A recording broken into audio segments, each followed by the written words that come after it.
ఎన్నో ఇయర్స్ నుంచి ఒక 15 ఇయర్స్ నుంచి మేము చేస్తూనే ఉంటున్నాము. కానీ ఇప్పుడు దాకా రెగ్యులరైజేషన్ అన్నది లేదు. కనీసం ఒక నోటిఫికేషన్ కూడా రాలేదు ఇప్పటిదాకా.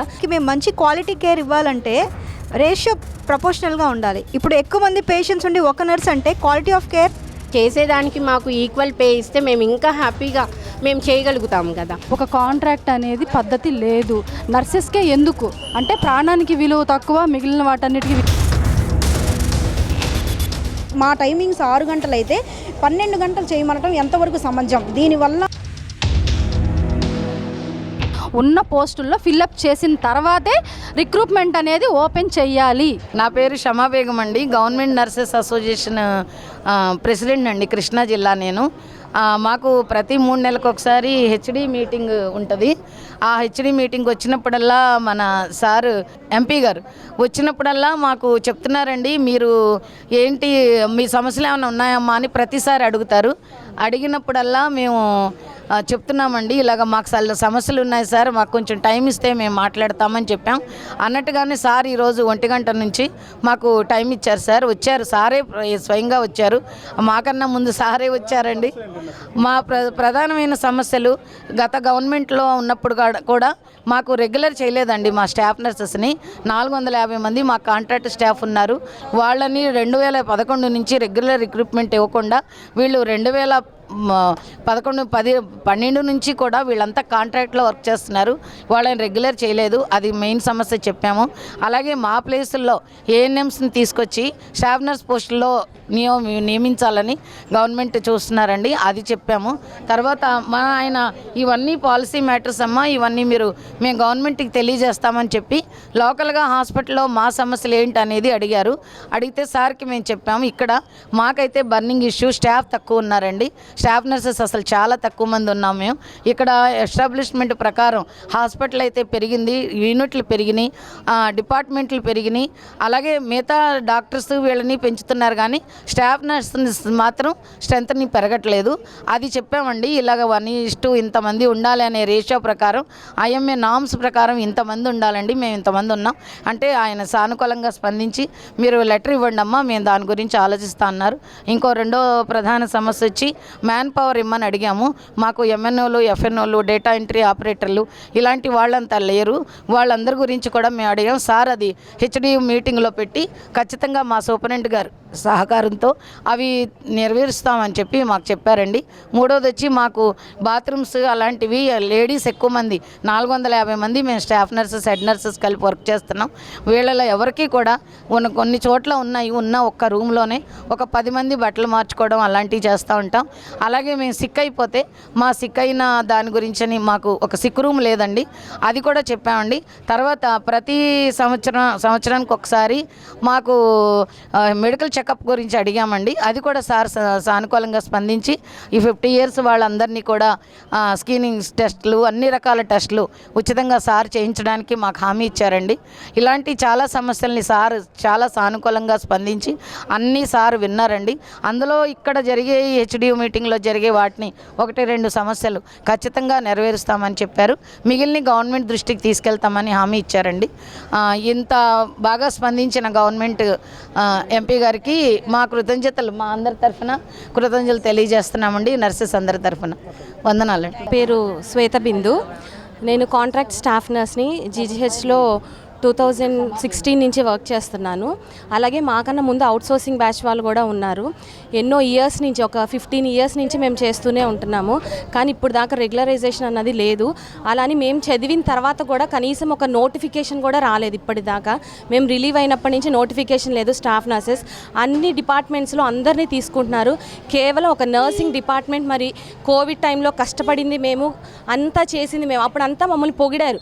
కానీ కనీసం మా బాధకు వచ్చేసరికి, మా పర్సనల్ ఇష్యూ వచ్చేసరికి ఒక రెగ్యులరైజేషన్ గురించి అడుగుతుంటే కూడా ఎన్ని రిప్రజెంటేషన్స్, ఎన్ని ఇయర్స్ అందరి చుట్టూ తిరిగాము. పేపర్ రిప్రజెంటేషన్ తీసుకోవడమే జరుగుతుంది, కానీ దాని తర్వాత వర్క్ అయితే ఏం జరగట్లేదండి. సో మేము ప్రభుత్వాన్ని కోరేది ఏంటంటే అవుట్సోర్సింగ్ వాళ్ళని, మా కాంట్రాక్ట్ స్టాఫ్ నర్సెస్ని రెగ్యులర్ చేయమని చెప్పి మేము అడుగుతున్నాము. ఎంపీ గారిని కలిసాము. సార్ ఏమన్నారంటే, మేము రిప్రజెంటేషన్ తీసుకోవాలంటే మీరు ఆఫీస్కి వచ్చి రిప్రజెంటేషన్ ఇవ్వండి, మేము అది హయ్యర్ అథారిటీకి చెప్తాము. ఇది ప్రెజెంట్ హాస్పిటల్ హాస్పిటల్ ఇష్యూ కాబట్టి ఈ హాస్పిటల్ లొకాలిటీలో ఏమైనా ప్రాబ్లమ్స్ ఉంటే ఇవి మేము తీరుస్తాము అని చెప్పి సార్ చెప్పారు. నా పేరు గోల్డ్ వెళ్ళంగని, ఐసీఎన్ ఇన్ఫెక్షన్ కంట్రోల్ నర్స్గా వర్క్ చేస్తున్నాను. మెయిన్ థింగ్ ఇక్కడ మ్యాన్ పవర్ గురించే మా మెయిన్ ప్రాబ్లం అండి. ఇప్పుడు మనకి పేషెంట్స్ డైలీ పెరుగుతున్నారు, పేషెంట్ కౌంట్ పెరుగుతుంది, అడ్వాన్స్ సర్వీసెస్ ఉన్నాయి, అన్నీ బాగున్నాయి. సో పేషెంట్స్ ఎక్కువ మంది వస్తారు. వాళ్ళకి మేము మంచి క్వాలిటీ కేర్ ఇవ్వాలంటే రేషియో ప్రపోర్షనల్గా ఉండాలి. ఇప్పుడు ఎక్కువ మంది పేషెంట్స్ ఉండి ఒక నర్స్ అంటే క్వాలిటీ ఆఫ్ కేర్ ఎఫెక్ట్ అవుతుంది. సో వాళ్ళకి మంచి కేర్ ఇవ్వాలంటే నర్స్ క్వాలిటీ ఎక్కువ మంది ఉంటే మేము వర్క్ స్ట్రెస్ అన్నీ బ్యాలెన్స్ చేసి పేషెంట్కి ఇంకా మంచి కేర్ ఇవ్వగలం.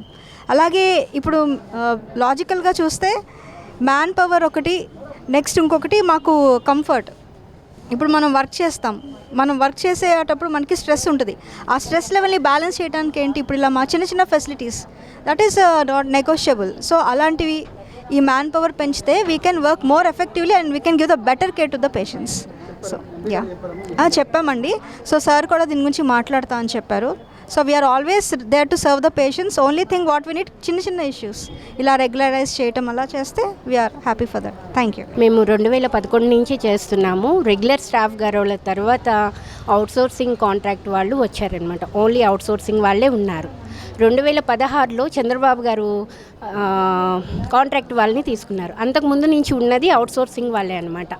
అయితే చంద్రబాబు గారు ఏం చేశారంటే ఫస్ట్ టైం మన ఇక్కడ ఏపీ ఏర్పాటు అయినప్పుడు ఏం చేశారంటే అందరూ ఒకే పని చేస్తున్నారు కాబట్టి ఈక్వల్ పే ఇద్దాము అనేసి ఈక్వల్ పే ఇచ్చారు.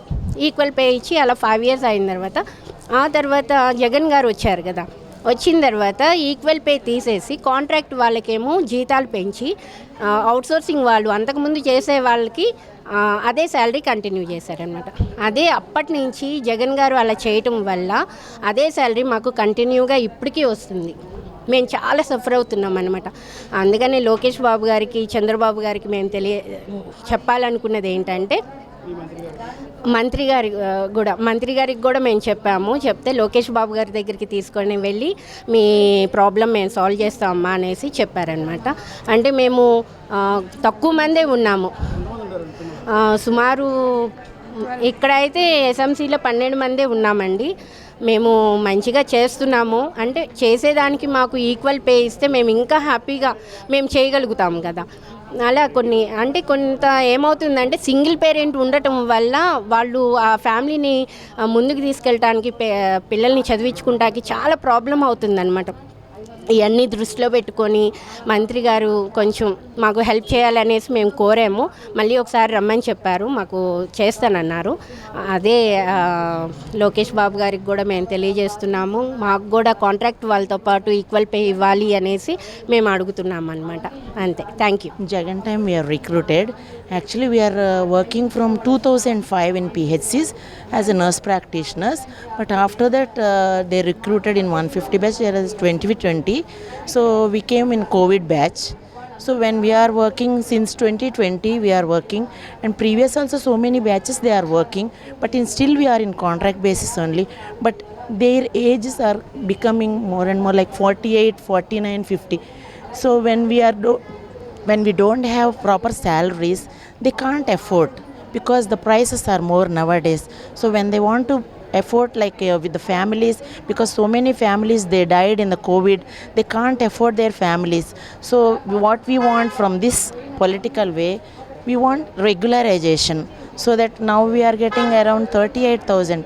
We can't do anything with that. Families are suffering a lot because if they are working here like shifts wise, we don't have proper facilities and everything. When we want to work, we want a regularization, and a government is doing best. We are not differentiating anybody. That government they did their best, this government they are doing their best. We can't differentiate anybody, and we are not telling about anything, but what we are requesting the Lokesh sir and Chandrababu Naidu garu, because all their people, staff nurses 48, around 50, 52, 53, 55 ages. So after that what we can do? We can't do anything. So what we are requesting, please, like regularization, something. If they do good thing, everybody we will be happy. See, before that outsourcing staff they told since 2011 2008, so with small amount of salary how they can afford. The prices are more day by day, so they can't afford. With this small salary, if you want to work, we can't. So we are requesting, please do the regularization. In our places, we did BSc and staff nurses. For ANMs, how they will give the staff nurses? We are not blaming them. Even though they give for them, but they have to do right thing for us. And if they do regularization, we will be happy. So we want an 100% gross also, otherwise regularization also, it's good for us. We will be happy in this political, like what we, TDP, like if they do, we will be happy and we will be thankful to them, we will be grateful to them. So what we want to tell is regularization we need. Thank you very much. పేరు అరుణ, నేను contract staff నర్స్గా work చేస్తున్నాను. ఇక్కడ మనకి ప్రభుత్వాలు అన్నీ మారుతున్నాయి కానీ ఇక్కడ తీరు మాత్రం ఏమీ మారట్లేదండి. మనుషులు అని అంటే ఫస్ట్ కొంచెం మానవత్వం ఉంటే బాగుంటుంది. కోవిడ్ టైంలో ఎంతోమంది భర్తలను కోల్పోయి పిల్లలను కోల్పోయి ఫ్యామిలీ ఉన్నా లేకపోయినా కూడా మేము సేవా దృక్పథంతో ఉన్నాము అని ప్రూవ్ చేసుకున్నాం. మేము ఓన్లీ నర్సెస్వి, డాక్టర్స్వి, మెడికల్ టీమ్స్ చాలా హార్డ్ వర్క్ చేశారు. ఆ హార్డ్ వర్క్ గవర్నమెంట్ మాకు ఒక గుర్తింపు ఇవ్వాలి అని అంటే మా గురించి పట్టించుకోవాలి. కాంట్రాక్ట్ నర్సెస్ని రెగ్యులరైజేషన్ చెయ్యాలి. ఇక్కడ చిన్న చిన్న ఉద్యోగాల్లో కానీ, బ్యాంకింగ్ కానీ, టీచింగ్ కానీ, ఎడ్యుకేషనల్ ఇన్స్టిట్యూషన్ ఏదైనా కూడా ఒక కాంట్రాక్ట్ అనేది పద్ధతి లేదు. నర్సెస్కే ఎందుకు అంటే ప్రాణానికి విలువ తక్కువ, మిగిలిన వాటన్నిటికీ విలువ ఎక్కువ అనేది ఇక్కడ ప్రూవ్ అవుతుంది. అది గవర్నమెంట్ తిరగరాస్తుంది. ప్రాణాలకి, మానవత్వానికి ఒక హ్యూమానిటీ చూపిస్తుంది గవర్నమెంట్ అని మేము ఎదురు చూస్తున్నాము.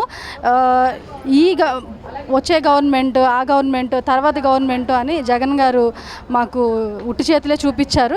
కనీసం చంద్రబాబు నాయుడు గారైనా మమ్మల్ని గుర్తించాలని, ఇక్కడ చాలా ఎఫిషియెంట్ నర్సెస్ ఉన్నారు, వాళ్ళందరి సేవలు ప్రజలకి ఉపయోగపడాలని ఒక్కొక్క నర్స్ వచ్చేసి 100 పేషెంట్స్ని, ఆల్మోస్ట్ 100 పేషెంట్స్ని హ్యాండిల్ చేస్తుందండి. ఇది ఎక్కడ ఏ దేశంలో లేదు. ఈ దేశంలో ఇంత కఠినంగా, ఈ రాష్ట్రంలో ఇంత కఠినంగా ఎందుకు ఉంటుంది?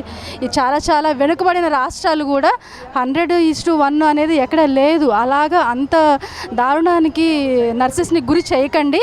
కొంచెం నర్సెస్ని కూడా పట్టించుకోండి, మానవత్వం చూపించండి. Thank you so much. కలిసామండి, ఎంపీ గారు చెప్పారు ఇట్లాగా మేము చిన్న సమస్యల మీద ముందు చూపిస్తాము, ఇంపార్టెన్స్ ఇస్తాము, తర్వాత పెద్ద సమస్యలు అన్నారు. కానీ ఇప్పుడు ఒక ప్రాణాలు పోయేటప్పుడు ఒక నర్సు వచ్చి కాపాడి అన్నీ చేస్తుందండి. దానికంటే పెద్ద సమస్య ఈ ప్రపంచంలో ఏదీ లేదు. మన రాష్ట్రంలో కాదు, మన దేశంలో కాదు, ఈ వరల్డ్లో ఎక్కడైనా కూడా మనుషుల్ని కాపాడటం అనేది ఫస్ట్ ధ్యేయం ఒక మనిషి అన్నాక. అది పట్టించుకుంటారు, దానికి ఇంపార్టెన్స్ ఇస్తారు అని నేను ఆశిస్తున్నాను. మన కేసినేని ఎంపీ గారు చాలా మంచివారు. ఆయన కొంచెం చిన్న విషయాలనే కాదు, మా పెద్ద సమస్యలను కూడా పరిష్కరించాలి. ఇది చూసే వాళ్ళకి చిన్నగానే కనిపించవచ్చు, కానీ ఇది నర్సెస్కి చాలా పెద్దది. ఎన్ని సంవత్సరాలైనా వెయిట్ చేస్తారు. 50 ఇయర్స్ దాటిన వాళ్ళు కూడా స్టిల్, 50 ఇయర్స్ దాటిన వాళ్ళు కూడా స్టిల్ కాంట్రాక్ట్లో వర్క్ చేస్తున్నారు. వాళ్ళు అలానే చనిపోవాలా, అలాగే రిటైర్ అవ్వాలా? ఏంటి ఇది? ఎంతవరకు ఇది సబబు? గవర్నమెంట్ని మేము ప్రశ్నిస్తున్నాము. మా కాంట్రాక్ట్ నర్సెస్ తరపు నుంచి అసలుకి రిప్రజెంటేషన్ ఇవ్వని పొలిటీషియన్ అనేది వాళ్ళు లేరు ఈ ఆంధ్రప్రదేశ్లో.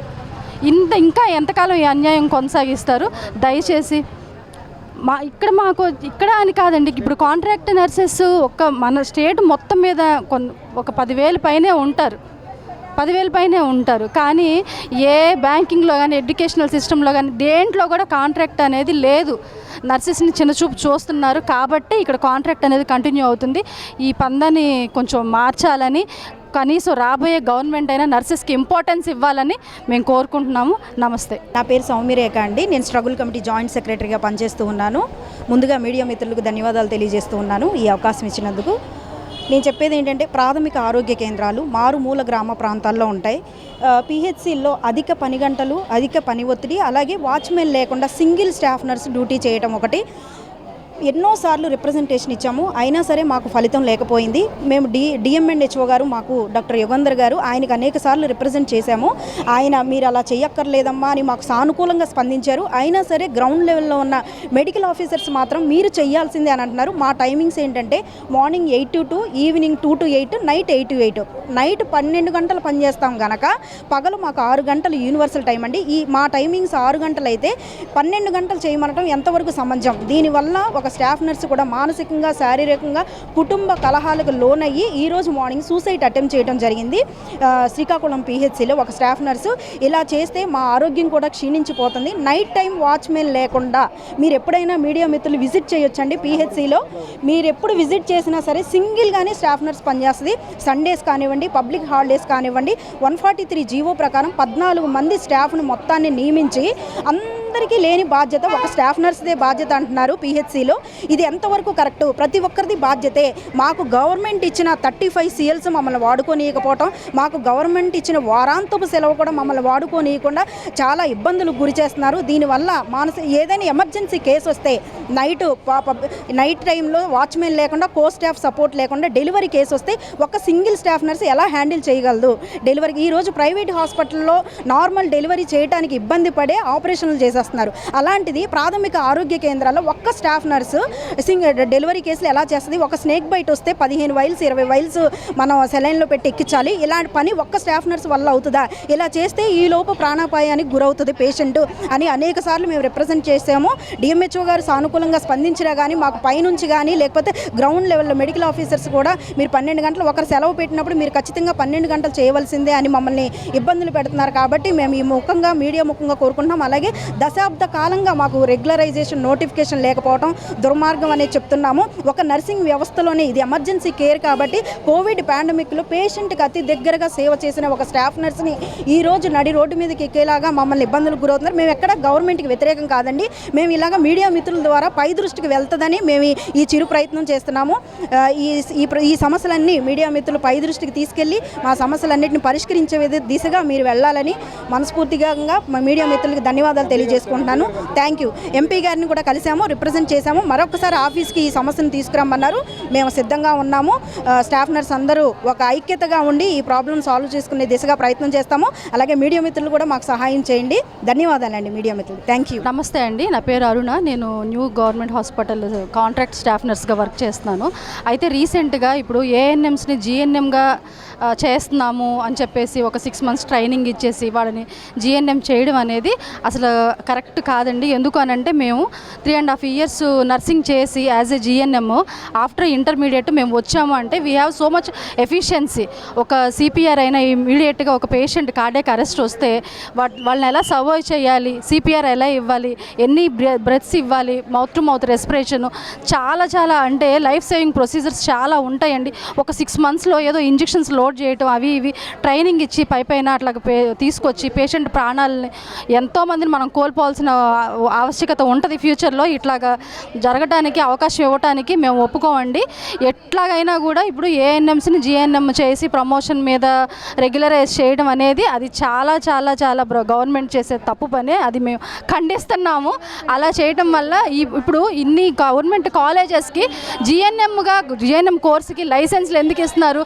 అసలు వాళ్ళని చదవాల్సిన ఆవశ్యకత ఏముంది చెప్పండి? జిఎన్ఎం మేము కూడా ఏఎన్ఎంలు చేసేసి 10th తర్వాత వస్తే అయిపోయేది కదా.